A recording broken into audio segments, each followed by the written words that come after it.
2026-এর মধ্যেই আসবে, যেদিন এই হাসনাত আব্দুল্লাহ টাইপের যারা আছে, যেই ধরনের লিডার গুলো আছে, কারণ এর ব্যাকগ্রাউন্ড আমি জানি ভালো করে, এই কোথার থেকে পুরো মানে আর্ম প্রশিক্ষণ নিয়েছে, কি নিয়েছে, সবকিছু খবর আছে। সুতরাং এর ব্যাকগ্রাউন্ড যেদিন সামনে আসবে ভালোভাবে, কারণ একে এই ধরনের হাসনাত আব্দুল্লাহর মতো লোকদের যেভাবে লোকে বাংলাদেশে চেনে, সেইভাবে এরা কিন্তু সেটা নয়। তারা স্টুডেন্ট লিডার হিসেবে নিজেদেরকে পোর্ট্রে করেছে, কিন্তু এদের ব্যাকগ্রাউন্ডটা দেখতে গেলে কিন্তু আমি এটুকু পরিষ্কারভাবে বলবো, এদের ব্যাকগ্রাউন্ডটা কিন্তু পুরোপুরি একটা টেররিজমের ব্যাকগ্রাউন্ড আছে। এবং এটার মধ্যে কোনো সংশয় নেই যে এরা জেনে বুঝে এটা পুরো পাকিস্তান করাচ্ছে, কারণ পাকিস্তানের দিক দিয়েই এই কাজগুলো করানো হচ্ছে, যে এইভাবে বলো উস্কানিমূলক এই বার্তাগুলো দিয়ে ভারতকে যেন তেন প্রকারানো, ভারতকে কিছু একটা যেন ভারত করে। কিন্তু এটা ভুলে যাচ্ছে যে ডিপ্লোমেসিতে, কূটনীতির মধ্যে যেটা সবচেয়ে বড় ব্যাপার, যে আমরা মানে রিয়াকশন গুলো, অ্যাকশন হলেই যে রিয়াকশন হবে তার মানে নেই, রিয়াকশনটা আজকে হতে হবে তার মানে নেই, রিয়াকশনটা 6 মাস 9 মাস 1 বছর পরেও হতে পারে। কিন্তু যখন রিয়াকশনটা আসবে, তখন কিন্তু মাটির তলার জমিও খুঁজে পাবে না এই হাসনাত আব্দুল্লাহর মতো লোক। আমার কথাটা আজকে মনে রাখবেন, দেখবেন 2026-এই এটা হবে। আমরা এমন খবরও পাচ্ছি 2026 সালে যখন যদি অন্তর্ভুক্ত নির্বাচন করতে হয়, তাহলে শেখ হাসিনার হাত দিয়েই করতে হবে, কারণ তিনি এখনো বাংলাদেশের বৈধ প্রধানমন্ত্রী। এই বিষয়টা যদি আপনি আরেকটু ওপেনলি বলেন। দেখেন, আমি মনে করি, কারণ আমি এই পুরো আপনার এই প্রোগ্রামে আমি একজন ভারতীয় ইন্ডিভিজুয়াল হিসেবে এসেছি, আমি কোনো ভারতীয় গভর্নমেন্টের কোনো রিপ্রেজেন্টেটিভ নই, কেউ নই। সেই দিক থেকে আমি বলবো, আমি as a private Indian citizen, সেই দিক থেকে আমি বলতে চাই যে যখন আপনাদের দেশের প্রধানমন্ত্রী ম্যাডাম শেখ হাসিনা জি, উনি এখন যেখানেই থাকুন সেটা আলাদা ব্যাপার, কিন্তু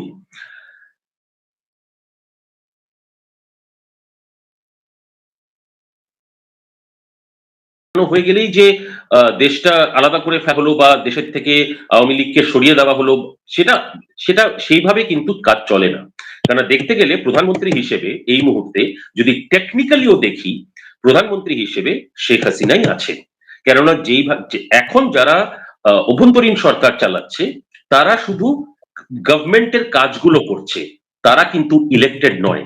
সুতরাং একটা নন ইলেক্টেড, যারা ইলেকশন ফেস করেনি জীবনেও, সেই ধরনের লোক দিয়ে যখন বাংলাদেশটা চলছে এই মুহূর্তে, এই অবস্থাতে আমি মনে করি যে সরকার, এদেরকে আমি সরকার বলে গণ্য করি না, এরা সরকার নয়। এরা জোর করে জবরদস্তি করে এসে বসে মানে যেন তেন প্রকারেণ পাওয়ারটা নিয়েছে হাতে, এর বাইরে কিছু নয়। কিন্তু ইলেকশন একটা জিনিস হওয়ার পরে যেই পার্টি পাওয়ারে আসবে, তখন তাকে বলা যেতে পারে আচ্ছা ঠিক আছে, একটা পার্টি পাওয়ারে আসলো। কিন্তু তার আগে যদি ইলেকশন করতে হয়, তাহলে তো আওয়ামী লীগকে রাখতে হবে। কারণ আর এটা সবাই কেন তারা এটা ভয় পাচ্ছে হয়তো, যে আওয়ামী লীগ যদি ইলেকশন লড়ে, এবং আওয়ামী লীগ ইলেকশন লড়লে পুরো যদি কোনো ধরনের কোনো প্রবলেম না থাকে কোনো দিকে, এবং একেবারে ফ্রি অ্যান্ড ফেয়ার ইলেকশন হয়, তাহলে কিন্তু আওয়ামী লীগকে আটকাতে পারবে না পাওয়ার জন্য। কেননা এখন মানে আপনাদের দেশের জনগণের যেটুকু আমি পালসটা পেয়েছি রিসার্চের মাধ্যমে, সেইটুকুতে আমি বলতে পারবো যে পালসটা কিন্তু এখন পুরোপুরি আওয়ামী লীগের দিকেই আছে। সুতরাং এরা এটা জানে বলেই পার্টিটাকে মুছে দিতে চাইছে। এবং আমি বলার কেউ নয় সেখানে, আমি বাংলাদেশি নই যে আমি বাংলাদেশের ভেতরের কথা বলবো, কিন্তু আমি বাইরের থেকে যদি দেখি, আমি এটাই বলবো যে ইলেকশন যদি করা হয় ডেফিনেটলি ঠিক আছে, ফাইন, কিন্তু সেটা আওয়ামী লীগকে লড়তে দিতে হবে। এবং খালি লড়তে দেওয়ার কথা নয়, আওয়ামী লীগের প্রচুর লিডার জেলের ভেতরে আছে, পার্টির কর্মকর্তা, পার্টির ওয়ার্কার সব জেলের ভেতরে আছে, তাদেরকে পুরোপুরি ছাড়তে হবে এবং ফ্রি অ্যান্ড ফেয়ার ইলেকশন করতে হবে। তখন দেখবো কে জেতে আর কে হারে। জি, আপনি চমৎকার বলেছেন। যদিও আমরা বাংলাদেশের কিছু জিওপলিটিক্স নিয়েও আলোচনা করব, যেমন আমরা লালদিয়া বিমানবন্দর, যেটা দ্বিতীয় বিশ্বযুদ্ধে ব্যবহার হয়েছিল, আমরা সেই ৫ তারিখের পর থেকেই শুনছি ইউনূস নাকি সেটা আবার পুনর মানে সংস্কার কাজ শুরু করবে। চায়না সেটাতে ইনভলভ থাকতে পারে বা বাংলাদেশ চায়নার ফ্রেন্ডশিপ ৩ টা হাসপাতাল হবে। ভারতের বর্ডারের কাছাকাছি হবে যেন বাংলাদেশের সাথে ভারতের কোনো যুদ্ধ হলে সেখানে তারা হসপিটালাইজড হতে পারে এবং লালমনিরহাট পুরনো বিমানবন্দর সেটাকে চালু করবে যেন পাকিস্তান বাংলাদেশে বসে ভারতকে কামান দেখাতে পারে। তো আমরা কি ধরে নিতে পারি না যে পাকিস্তান ওই যে কাশ্মীর দিয়ে ভারতের সাথে কুলাতে পারছে না, সেজন্য বাংলাদেশের ভিতরে এন্ট্রি নিয়ে ভারতের উপরে প্রভাব বিস্তার করার চেষ্টা করছে, যেন ঘাড়ে বন্দুক রেখে যেভাবে মানুষকে পরিচালনা করার চেষ্টা করে ঠিক সেটাই করার চেষ্টা করছে। এখন আমরা এই বিজয় দিবস নিয়ে মিথ্যাচার কদাচার অনেক কিছুই শুনে আমরা বিব্রত হয়ে গেছি। আসলে সঠিক সত্যকে হারিয়ে ফেলছি এই এত মিথ্যার ভিড়ে। তারপরে খেয়াল করলাম পাকিস্তানের স্কুল কলেজে যে ধরনের ইতিহাস পড়ানো হয় অবিকল সেগুলোই বাংলাদেশে এখন তুলে ধরার চেষ্টা, যেন নতুন প্রজন্মকে পাকিস্তানের পাঠশালার ছাত্র বানাতে পারে। এবং আমাদের শিক্ষা প্রতিষ্ঠানেও কিন্তু ব্যাপক মারধর, প্রতিদিন আন্দোলন চলছে, এগুলো বন্ধ হয়ে যাচ্ছে। পাকিস্তানের আপনার পররাষ্ট্রমন্ত্রী আসছিল যে বাংলাদেশে নাকি শিক্ষা ব্যবস্থা তারা দায়িত্ব নেবে। মানে তারা এই বাংলাদেশ পরিচালনার দায়িত্ব নেবে, এইটাই ইনডিরেক্টলি বোঝানোর চেষ্টা করেছে। সবকিছুই তারাই চালাবে। পাপেট হিসেবে ইউনূস আছে, পরবর্তী সময়ে অন্য কাউকে তাদের পছন্দ মতো বসাতে চায়। এইরকমই মানে পুরো ছকটা করা। তো বন্দর ২ বছর ৫০ বছরের জন্য দিয়ে দেওয়া হলো। বিদেশি তাইওয়ান এবং সুইজারল্যান্ডের ২ টি কোম্পানির নামে। তো যদিও আমরা জানি যে ডিপ স্টেট নামক একটি সিন্ডিকেট আছে যারা তাদেরকে অর্থায়ন করেছে এবং ডোনাল্ড ট্রাম্পও সেই বক্তব্য প্রকাশ করেছে এবং তিনি আসার পরে অর্থায়ন বন্ধ করে দেওয়া হয়েছে। কিন্তু তাতেও যে চিন্তা চেতনা এবং পরিকল্পনার কাজ সেগুলো কিন্তু বন্ধ নেই। এবং গতকালকে প্রথম আলোতে একটি খবর পেয়েছি বাংলাদেশে যারা মার্কিন গোয়েন্দা সংস্থা কাজ করেছিল এজেন্ট হিসেবে, এই ইউনূসের এজেন্ট হিসেবে তাদেরকে দ্রুত বাংলাদেশ ছাড়ার জন্য আহ চিঠি পাঠিয়েছে, যেন বাংলাদেশ থেকে দ্রুত চলে যায়, এখানে থাকলে তারা মারা পড়বে। এই ভয়ের আসলে কারণটা কি? দেখুন, একটা জিনিস মনে রাখবেন যে সত্যের পথে যে যারা চলে তাদেরকে তারা বিজয় পায় হয়তো অনেক কষ্ট দিয়ে এগোতে হয়, অনেক কষ্ট সইতে হয়, কিন্তু বিজয় হয়। এটাতে আমি এইটুকু বলবো যে ডিপ স্টেটের দিক থেকে এরা শুরুর দিকে, আমি ডিপ স্টেট কথাটা বলবো না, আমি মোটামুটি যেভাবে আমরা দেখে এসেছি বিগত কয়েক মাসে, ইউএস যেরকম ভাবে বাংলাদেশে এসছিল, এসে ওদের আর্মি ট্রেনিং দেওয়া হয়েছে এবং আর্মি টু আর্মি অনেক এক্সচেঞ্জ হয়েছে সেগুলো, কিন্তু ইউএস এর এখন কিন্তু এই মুহূর্তে ইউএস এর যেই পলিসিটা সেটা কিন্তু কিছুটা হলেও চেঞ্জ হয়েছে, যেটা আজ থেকে হয়তো ৪ মাস আগে বা ৩ মাস আগে অবধি একটু অন্য ধরনের দেখা যাচ্ছিল।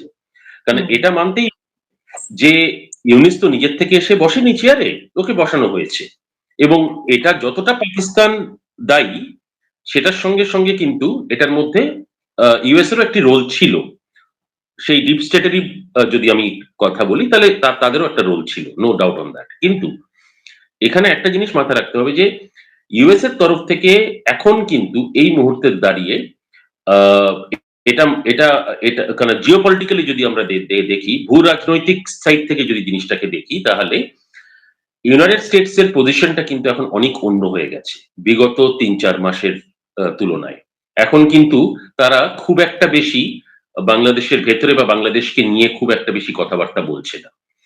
সেই একইভাবে দেখতে গেলে আপনারা যদি খুব সূক্ষ্মভাবে দেখেন, চায়না যেরকম ভাবে এগিয়ে এসছিল এই পুরো মানে ইয়েটা হওয়ার পরে, বিগত ২০২৪-এর অগস্টের পরে যেভাবে চায়না এগিয়ে এসছিল এবং যেরকম ভাবে তারা ইনভেস্টমেন্ট করেছে, যেরকম ভাবে তারা বিজনেস শুরু করেছিল বাংলাদেশে, সেটা কিন্তু আমি কমেছে বলবো না, কিন্তু একটু হলেও একটা একটা ব্রেকিং পয়েন্ট এসছে, যেখানে ওরা কিন্তু এখন খুব একটা বেশি কিছু করছে না খুব একটা, যেরকম ভাবে শুরু করেছিল।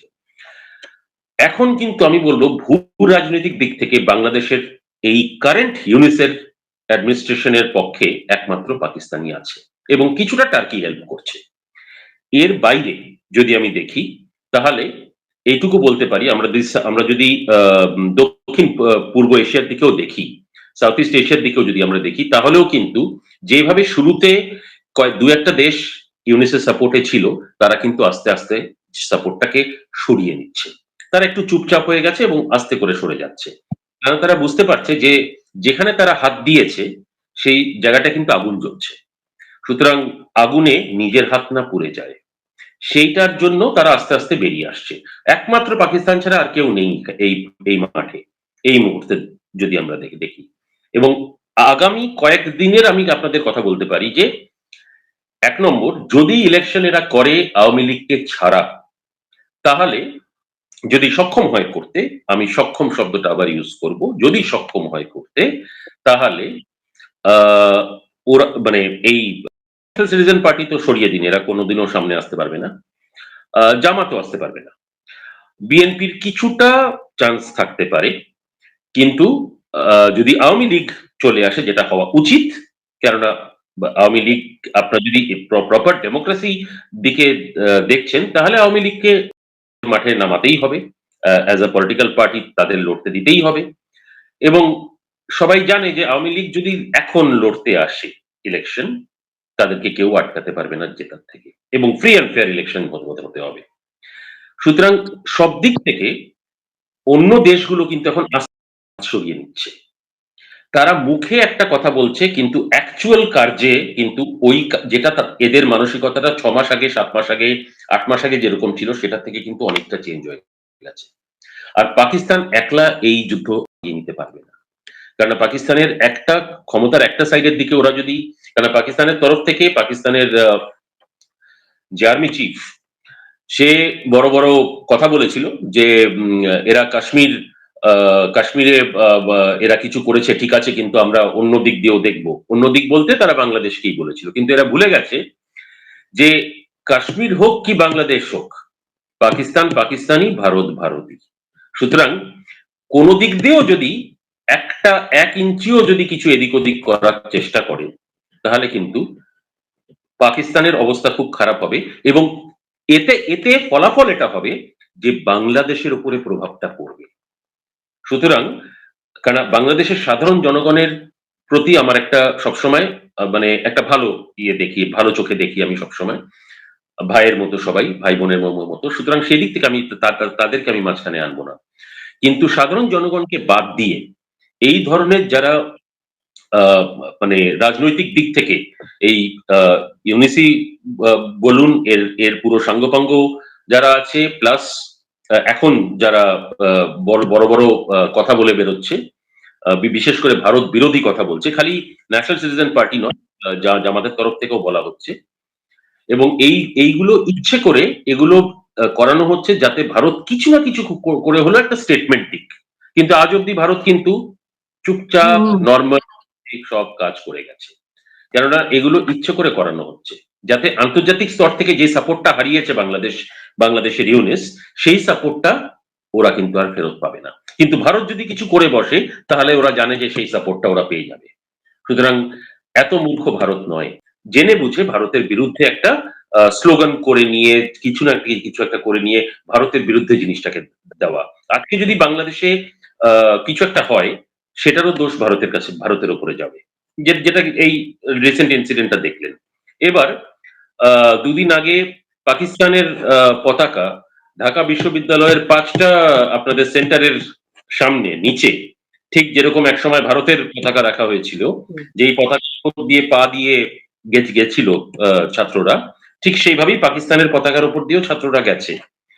এটাতেও বলা হলো এই পতাকাগুলো কি, এটা কি ভারত থেকে কেউ এসে সুন্দর করে পাকিস্তানের পতাকাগুলো কি এঁকেছে ঢাকা বিশ্ববিদ্যালয়ের ওখানে, যে না না এবার তোমরা এটার উপর দিয়ে হাঁটো? এরকম তো নয়। এগুলো শুধুমাত্র এগুলো কিছু নয়, এগুলো হচ্ছে এখন যেহেতু ইলেকশন আসছে, ইলেকশনের দিকে এগোচ্ছে, জামাত এবং বিএনপি নিজেদের মধ্যে ফাইট করছে। তো এখন আমি এইটুকু বলে দিতে পারি যে এই ধরনের ফাইট যেগুলো হচ্ছে, এরা কিন্তু নিজেদের মধ্যেই লড়ে শেষ হয়ে যাবে।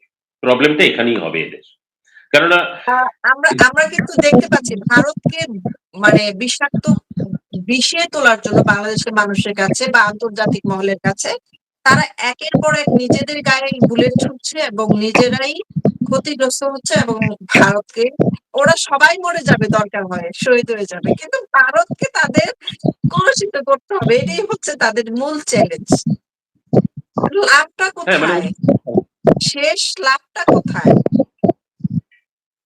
এগুলো আমি বললাম, এগুলোর পুরো মানে যেটা আমি বলবো যে এটার পুরো গ্রাউন্ডটা বসে পুরো আছে পুরো পাকিস্তান। ক্রেডিটটা তো পাকিস্তানের হবে, বাংলাদেশের কিছুই হবে না, ক্ষতি হবে বাংলাদেশে। ক্ষতি বাংলাদেশের হবে, কারণ পাকিস্তানি ওদেরকে ইউজ করছে পুরো কাজটা করাবার জন্য, যে কখন বলতে হবে, কি বলতে হবে, কাকে দিয়ে বলানো হবে। এই আজকে হাসনাত আব্দুল্লাহ বললো, কালকে কেউ অন্য কেউ বললো, এগুলো সব কিন্তু পুরো পরিকাঠামোটা তৈরি করা পাকিস্তানের। এক নম্বর। জি। দু নম্বর, এক্সটার্নালি আন্তর্জাতিক স্তরে পাকিস্তানের লাভ হচ্ছে, এবং বাংলাদেশের ভেতরেও একটা প্রো পাকিস্তান একটা ওয়ে আনাবার চেষ্টা করছে এরা, এছাড়া কিছু নয়। সুতরাং এদের আমরা একটাই। আরেকটা প্রশ্ন করব, সেটা হচ্ছে বুদ্ধিজীবী দিবসে বর্তমানে এই যেমন আপনার বিজয় দিবস নিয়েও কিছু যে এটা বাংলাদেশের বিজয় না, এটা ভারতের বিজয়। আজকে আমরা দেখলাম মোদি, নরেন্দ্র মোদি প্রাইম মিনিস্টার এবং আর এটা কংগ্রেসের যে প্রধান, দুইজনই পোস্ট করেছে। গতবারের পোস্ট থেকে এবারে পোস্ট আলাদা, ভিন্ন। কারণ হচ্ছে গতবার বাংলাদেশের বিজয়কে তারা গর্বের সাথে স্মরণ করেছিল, কারণ ভারতের সেনারা এইখানে জীবন দিয়েছে, যুদ্ধ করেছে। এখন এই যে জুয়ান বলেন আপনারা, জুয়ানদেরকে তো তারা সম্মান, ভারত প্রধানমন্ত্রী যেই হোক সম্মান জানাতে বাধ্য, তাই না? এরাই তো দেশকে রক্ষা করে। এই সাধারণ নলেজ, অ্যাকনলেজটা এই মানে গরু ছাগলদের নেই।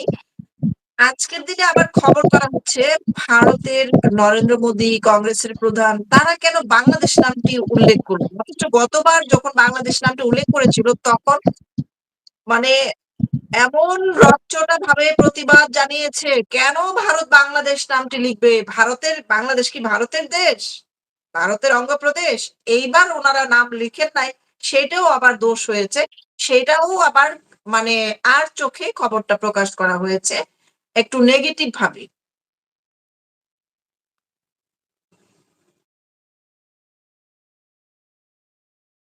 জি। এখন ভারত বাংলাদেশের নাম মুখে মানে নামটা লিখলেও যেমন অপরাধ, না লিখলেও দেখছি অপরাধ। তাহলে ভারত আসলে যেভাবেই তাদের কাছে শুদ্ধ হওয়ার চেষ্টা করুক না কেন, সেটাই তাদের অপরাধ। বাকি ৭১ সালে আমরা যদি ফিরে যাই, তারা চলে যায় ৪৭ সালে।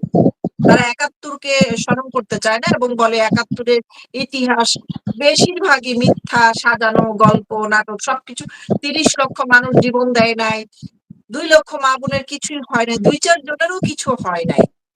এমনও করতে চেষ্টা করছে যে পাকিস্তান বাংলাদেশে হামলা করে নাই, ভারতই বাংলাদেশে মানুষকে হত্যা করেছিল। যেমন বুদ্ধিজীবী দিবসে এই কথাটা উল্লেখ করেছে যে পাকিস্তানিরা এসে সেনাবাহিনীরা তখন তড়িঘড়ি ছিল, ভয় ছিল, স্যালেন্ডার করবে, টেনশনে ছিল, কিন্তু এই কাজগুলো ভারতের লোক এসে করেছে। ভারতের লাভটা কি? বাংলাদেশের বুদ্ধিজীবী হত্যা করে। আবার আমরা বুদ্ধিজীবীর যে সন্তানরা আছে তাদের ইন্টারভিউতে দেখতে পাচ্ছি, হেডলাইনে লিখছে পাকিস্তান হত্যা করেনি, ভিতরে ইন্টারভিউতে বলছে পাকিস্তান উপস্থিত না থাকলেও, তারা বাংলা ভাষার লোক হলেও তারা পাকিস্তানকে ম্যান্ডেট করে বা সাপোর্ট করে, তারাই ছিল। এখন যেরকম পাকিস্তান নিজে এসে আমাদের মারছে না, পাকিস্তান নিজে এসে বাংলাদেশের স্বাধীনতার বিরুদ্ধে বলছে না, বাংলাদেশের কিছু মানুষকে দিয়ে বলানো হচ্ছে যারা এই দেশের খেয়ে পড়ে পাকিস্তানের গুণগান করে, যাদের মা বোনদের ইজ্জত নষ্ট করার কারণেও তারা কোনো প্রকার ভ্রুক্ষেপ নাই। আবার বলা হচ্ছে বিজয় দিবসের পরপরই, মানে ১৬ই ডিসেম্বর পরপরই ভারতের সাথে আমাদের যুদ্ধটা ফরজ হয়ে গেছিল, কারণ ভারত আমাদের স্বাধীনতা কেড়ে নিয়েছে। তার মানে কি ভারত আমাদের দেশের মা বোনদেরকে ইজ্জত কেড়ে নিয়েছিল বা আমাদের বাংলাদেশে গণহত্যা চালিয়েছিল ১৬ই ডিসেম্বরের পরে?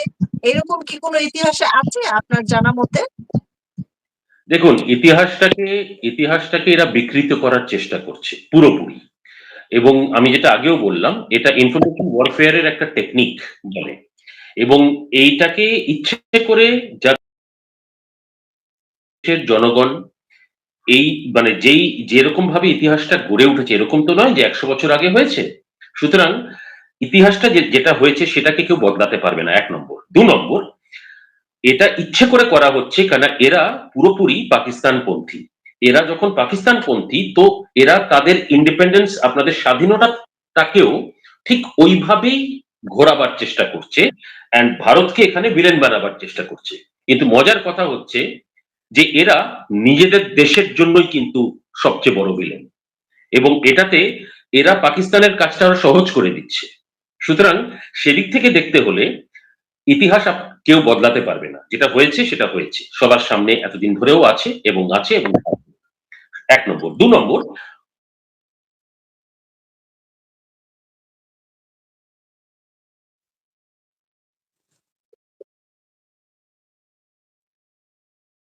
তাহলে এটা পরিষ্কার শুধু পাকিস্তান পন্থী নয়, পারলে কালকে পাকিস্তানের প্রাইম মিনিস্টারকে বলতে পারে আসুন বাংলাদেশে আপনারই রাজত্ব, এইটুকুও বলতে পারে। এরা কারণ এরা বেসিক্যালি কোনোদিনও বাংলাদেশকে বাংলাদেশ হিসেবে মানেনি। তো আজকে নিজেদের পাসপোর্টে বাংলাদেশ লেখা থাকতে পারে, কিন্তু এরা কখনোই বাংলাদেশকে বাংলাদেশ হিসেবে মানেনি। সুতরাং একমাত্র হলে আমি এইটুকু বলবো যে এরা বিকৃত করার চেষ্টা করছে পুরো ইতিহাসটা, কারণ এরা ইতিহাসটা জানে না, এবং জানে না মানে জেনে জানা শুদ্ধ জিনিসটাকে যাতে ঘোরানো যায়। এবং পাকিস্তান পন্থী পরিষ্কার, আপনারা যাকে বলেন রাজাকার। তো সেই দিক থেকে দেখতে হলে আমি এদেরকে একটা পুরোপুরি রাজাকার তো ডেফিনেটলি, তার থেকেও বড় যে এরা ভারত বিরোধী এবং এরা নিজেদের দেশের বিরোধী। এটা সবচেয়ে বড় জিনিস। আমি আন্তর্জাতিক স্তরে কার ফরে কার এগেনস্টে সেটা পরের কথা। আমি যদি নিজেদের দেশকে নিজেদের দেশ হিসেবে গণ্য করতে পারি, তাহলে আমি সেই দেশের জনগণ কিসের জন্য আমি সেই দেশের জনগণের মধ্যে থাকতে পারি, সেই দেশের হয়ে। সুতরাং এরা দুবার আগে ভাবুক। এবং এইটুকু আপনাদের বলে দিলাম, আপনাকে আমি এইটুকু একটা জিনিস বলে দিচ্ছি, এরা আজকাল যত কথা বলছে সেটা নানা ধরনের ইন্টেলেকচুয়াল প্ল্যাটফর্ম হোক, পলিটিক্যাল কোনো একটা প্ল্যাটফর্ম হোক, যেই প্ল্যাটফর্মে এরা কথা বলছে, একটা জিনিস পরিষ্কার করে দিতে চাই, এরা পুরোপুরি চাইছে যে যেন তেন প্রকারেণ এদের সরকার আসুক। 1 নম্বর, সেটা জামাতেরই হোক বা বিএনপিরই হোক, কিছু না কিছু করে এরা পাওয়ারে আসুক। 1 নম্বর। 2 নম্বর, আসলেই পাকিস্তানের সঙ্গে যতটা পারবে তারা নিজেদের রিলেশনটাকে আরো ভালো করে নেবে, যাতে আস্তে আস্তে দেখতে গেলে এটাকে এমন একটা জায়গায় একটা দেশে পরিণত করবে। সেটা কিন্তু আমি এটুকু আজকে বলে দিলাম, ওরা যদি সরকারে আসে, বাংলাদেশ আফগানিস্তান হতে বেশি সময় লাগবে না, এইটুকু বলে দিলাম। আজকের আফগানিস্তানের কথা বলছি না, আজ থেকে কিছু বছর আগের আফগানিস্তানের কথা বলছি। সুতরাং আমি এটুকু মানি যে বাংলাদেশের জনগণ নিশ্চয়ই এরকম কিছু চায় না, কারণ একটা সুন্দরভাবে বাংলাদেশ এগোচ্ছিল, কি সুন্দর করে 2024 অগস্ট অব্দি বাংলাদেশ এগিয়ে যাচ্ছিল, এবং সব দিক দিয়ে আমি বলবো, সেটা ইকোনমিক স্তর দিয়ে হোক, তারপরে নিজেদের দেশের মধ্যে যেই ধরনের প্রোগ্রেস হচ্ছিল আপনাদের দেশের মধ্যে, সেই সব দিক দিয়ে দেখতে গেলে এই পুরো প্রোগ্রেসটাকে কিন্তু এরা আটকে দিয়েছে। শুধু আটকায়নি, এবার পেছনের দিকে চলে আসছে। এবং আজকে যদি আপনারা আপনাদের ইকোনমিক দিক থেকে দেখেন, তাহলে যেইভাবে ইকোনমিটা আটকে আছে, এটাতে সাধারণ মানুষের উপরে, আমি যদি আজকে মিডল ক্লাস লোয়ার মিডল মানে পুয়ার সেকশন দেখি, সেদিক থেকে দেখতে গেলে আপনাদের কিন্তু ইকোনমিটা অনেক পড়ে গেছে। কারণ যারা আগে মিডল ক্লাস ছিল আজ থেকে 1.5 বছর আগে, 2 বছর আগে, তারা কিন্তু আরো নেমে গেছে সেই দিক থেকে। আর একটা জিনিস মাথায় রাখবে, যখন পেটের উপর আঘাত পড়ে না, তখন কিন্তু সাধারণ মানুষ ঘুরে বসে, এবং সেই সময়টাও কিন্তু দূরে নেই। তখন হাজার হাসনাত আব্দুল্লাহ আসুক, আটকাতে পারবে না। সুতরাং সেই সময়টাও আসবে। এখন অনেকে অনেক কিছু ইউটিউবে বলুন বা নানা প্ল্যাটফর্মে অনেক কিছু বলতে পারে, পাকিস্তান জিন্দাবাদ, এই জিন্দাবাদ, ওই জিন্দাবাদ, সব কিছু হতে পারে। কিন্তু সেই একটা স্তর সময় আসবে যখন সেই পাকিস্তান জিন্দাবাদ কিন্তু, এইটুকু বলে দিলাম, পাকিস্তান মুর্দাবাদে বদলাবে। এবং আজকে আমি হলফ করে গ্যারান্টি হিসেবে একটা জিনিস বলতে পারি, এরা যেই কাজ এরা এখন ভারতের বিরুদ্ধে মৌখিকভাবে করছে, যদি কার্যতভাবে একটা ইঞ্চিও এদিক থেকে ওদিক করার চেষ্টা করে, এদের কিন্তু বাংলাদেশেও স্থান থাকবে না।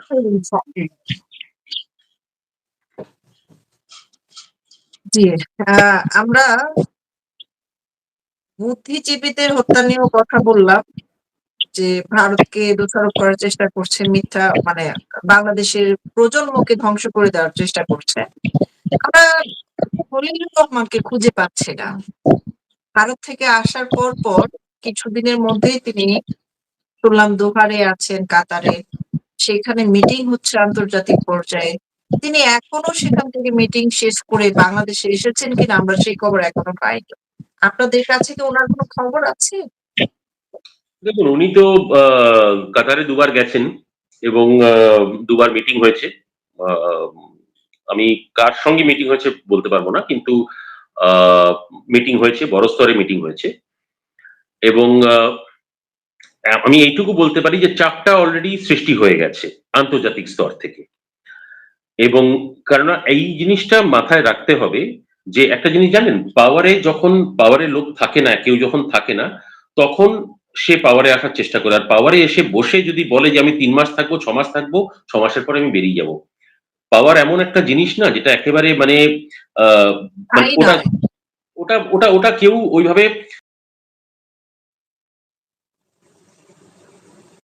একবার পাওয়ারে আসলে ওটা ছাড়তে চায় না। সুতরাং ঠিক সেই জিনিসটাই কিন্তু এখন দেখতে পাচ্ছি। কারণ এরা ইলেকশনটাও যদি এরা চেষ্টা করছে এমন ভাবে করাবার, কারণ আওয়ামী লীগ যদি না থাকে এরা জানে যে এদেরই দুটো পার্টির মধ্যে, তিনটে পার্টির মধ্যে একটা পার্টি হয়ে যাবে। ঠিক আছে, সেটা এদের চিন্তাধারার মধ্যে চলছে। কিন্তু যদি আমরা অ্যাকচুয়াল ডেমোক্রেসির দিক দিয়ে দেখি, তাহলে আপনার যে কোনো দেশ, এটা আমি বাংলাদেশ বলে বলবো, খালি বলবো না, যে কোনো দেশে সব পার্টিকে কিন্তু লড়তে দিতে হবে। কে জিতলো সেটা পরের কথা, কিন্তু পার্টিকে লড়তে দিতে হবে। কারণ এরা জানে যদি আওয়ামী লীগকে লড়তে দেয় আজকে ইলেকশনে, কালকে কিন্তু আওয়ামী লীগ জিততে যাবে সকালে। সুতরাং আপনার মনের মানসিক শক্তি এবং কনফিডেন্স দেখে খুব ভালো লাগলো যে বাংলাদেশ আসলে অনেকে মানে যারা পাকিস্তানপন্থী তারা শতভাগই দুইটা মিনিংস আমাদের সামনে উপস্থাপন করে। একটা, ভারত ভেঙে টুকরো টুকরো করা জরুরি, আরেকটা হচ্ছে ভারত কেন বাংলাদেশ নিয়ে এত ভাবে। এই দুইটা নিয়ে আপনার অনুভূতিটা কি? দেখুন, বাংলাদেশ নিয়ে ভাবে এটা ভারতের, আমরা নেইবারহুড ফার্স্ট পলিসি যেটা ভারতের আছে, আমরা সব নেইবারের সঙ্গে আমাদের একটা ভালো রিলেশন থাকা, পাকিস্তান বাদে। এখন পাকিস্তান বাদে বাকি সব দেশের সঙ্গে রিলেশন আমাদের যথেষ্ট ভালো চলছে এবং ভালো, আমাদের খুব দ্বিপাক্ষিক ভাবে সম্পর্ক খুব ভালো যাচ্ছে পাকিস্তান বাদ দিয়ে। এবার আমি যদি দেখি যে এরা এটা চেষ্টা করছে, কারণ যেটা আপনি প্রথমেও বললেন যে যেন তেন প্রকারেণ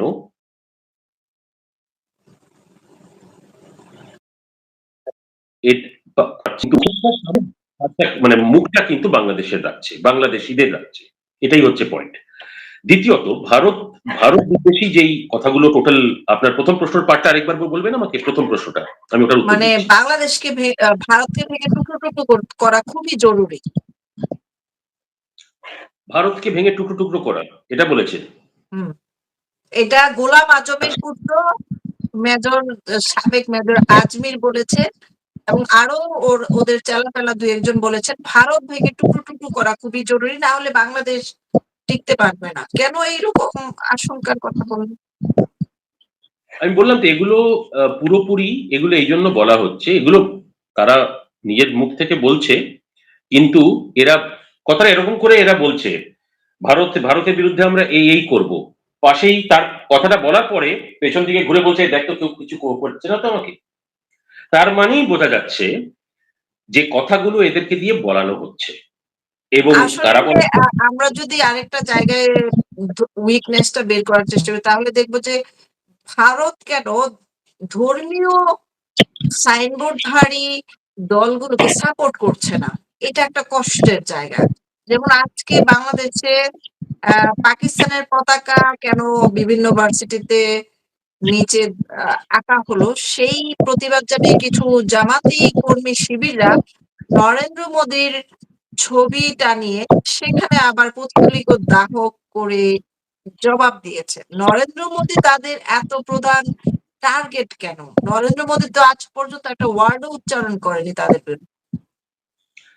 দেখুন, এটাতে একটা জিনিস বলবো। ১ নম্বর, এই পতাকাগুলো যেগুলোর কথা আমরা কিছুক্ষণ আগেও আলোচনা করলাম, ঢাকা ইউনিভার্সিটিতে যেই পতাকাগুলো নিচে করা এঁকে করানো হয়েছে, সেই পতাকাগুলো আপনাদের দেশের ২ টি দলের ভেতরের কাজ। ২ টি দলের মতভেদের ভেতরের তাদের এক দলের বিরুদ্ধে আরেক দল এই কাজটা করিয়েছে। ভারত তো করায়নি। দ্বিতীয়ত, এরা এখন যেই দলের এগেইনস্ট এ হয়েছে, ন্যাচারালি ঢাকা ইউনিভার্সিটিতে জামাতের জামাতের রুল এখন। আপনাদের ইলেকশনে ইউনিভার্সিটি ইলেকশনে জামাত জিতেছিল। জামাতের যেটা ইউথ উইং। সুতরাং সেই দিক থেকে দেখতে গেলে এটা জামাতের সেই ইউথ উইং এর বিরুদ্ধে কমেন্ট হচ্ছে, এবং জামাত ভাবছে এটাকে একটা কাজ করা যায়। এটা যেই পার্টি আমাদের বিরুদ্ধে করে থাকুক বাংলাদেশের ভেতরে, এটাকে আমরা ভারত বিদ্বেষী হিসেবে চালিয়ে দিয়েছি, ভারত করেছে, এবং ভারত মানে ভারত দায়ী, যার জন্য নরেন্দ্র মোদীর একটা এরকম বাজেভাবে ওরা ওরা এইবার এরকম একটা মানে দেখে দেখিয়েছে। এবার আমি একটা কথা বলি, মোদীজি এটার মধ্যে একটা কথাও বলেননি। দ্বিতীয়ত, মানে এখানে মোদিজির থেকেও আগে আমি একটা ছোট্ট কথা বলবো যে আমি একজন সাধারণ ভারতীয় হিসেবে আমার দেশের প্রধানমন্ত্রী